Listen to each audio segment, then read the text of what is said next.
So with this video right here, I know it's gonna raise some eyebrows, but I'm gonna get to the bottom of it here, and I'm gonna bring y'all the truth. 'Cause this is what we do as journalists and seekers, information seekers of the culture.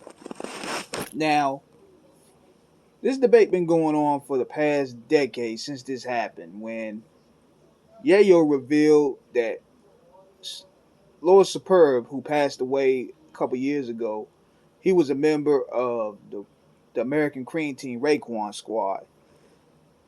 He alleged that he wrote Supreme Clientele for Ghostface because this was around the time when G Unit and Wu Tang was going at it. Like Jizzle was throwing shots at 50, and you listen to the track Paper Plane, and this is what with G Unit and Wu Tang was at odds. I mean, they were already going at it, going back to How to Rob, when 50 was talking about Catch Ray Ghost and RZA with them funny ass rings, and RZA dissed him on the abduction. Ghostface dissed him on Supreme Clientele, and 50 went back out. So they had some issues going in. And this was a continuation of that. Because he said, hold on. He said, Ghost didn't even write that album. Said, yeah, yo, he didn't write it. The kid from Far Rockaway, Superb, he wrote that record. You know, Superb from Far Rock. And this literally had people believing it. They actually believe this stuff. They actually believe that that dude wrote Supreme Clientele. So Ghostface responded, and he said this. He said, Tony Ayo said that? That's just nonsense. I put mad shit out. Perb was Perb, Ghost was Ghost. Perb is Ray's man. He been in the studio a few times while we were doing shit. He didn't write shit. All Perb contribute was a couple lines that you could put in the air. When he write, we all do that. Say this one right here or put this one right here. We all catch lines with each other because you know you in the studio, you got niggas around you that write. Even if he did write a verse, he could never make an album like mine. He couldn't make an album, you feel me? I made Supreme Clientele what it is. These are my stories based off whatever they're based upon. It's me. But Yayo could suck a fat dick and tell him I said it. So a lot of people still want to believe that, because Superb went on the smear campaign saying he wrote that album, he wrote part of Bulletproof Wallace. And I did some listening myself. Now, if you listen to Superb's verse off of, hold on, what's the name of that track? You can look it up right here. It's featuring him, Beretta 9, and Hellraiser. And the track is named Grey Goose. Then you listen to Good Times Part 2, which was the second verse that Ghost had. It's the same identical verse. It's the same identical verse. But it still doesn't prove that that dude wrote Supreme Clientele.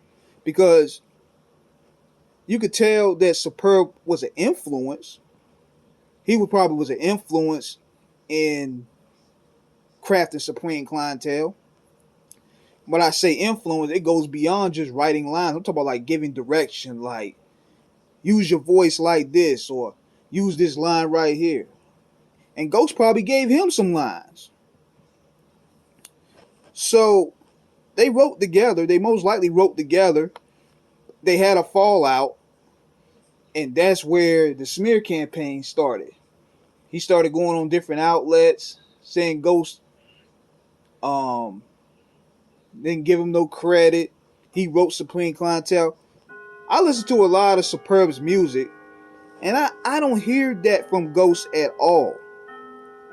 Because when anybody want to come through and say ghostwriters or claim ghostwriters, you ask these same people, where is his Supreme Clientele? The same way we asked Gilly the Kid, we wrote the Carter 1. Where's your Carter?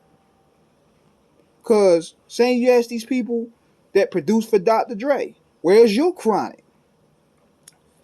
Because at the end of the day, if you writing, if your pen is that ill, you could come with a classic yourself. That's the philosophy that I've always had. Now everybody else was wanting to say, oh, Trife the God wrote for Ghost too, because of the verse Tony Montana. It does sound like something that Trife would write in a way, but Trice told me himself he never wrote for Ghost. He he never wrote for Ghost. And plus, Ghost is still releasing albums. Superb didn't release hardly any music. He released like 2 albums or a mixtape, but it sounded nothing like Ghost at all. Same with Gilly the Kid. Gilly the Kid, he didn't release nothing. So do I believe that he was an influence? Yes, because Lil Wayne changed his style a whole lot, and Gilly played a role. Do I believe he wrote some verses? Yeah, he did. He probably did, but he didn't write the whole Carter. I don't believe that. Just like with this situation here, I don't believe that nigga wrote Supreme Clientele. You might have heard of influence within the Wu Banger joint, but that vault is huge. That vault is huge. I mean, the hidden darts alone, just from the Supreme Clientele, Bulletproof Wallets, Pretty Tony era, is full. It's like probably like 400 unreleased songs in there. And it's entirely impossible to write everything. I'm pretty sure you get some help. Every artist probably go through that stage. But it's no Drake situation. That nigga Drake be having whole songs pen form.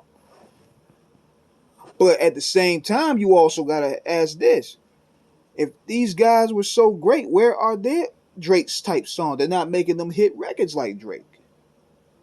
Let that sink in for a minute.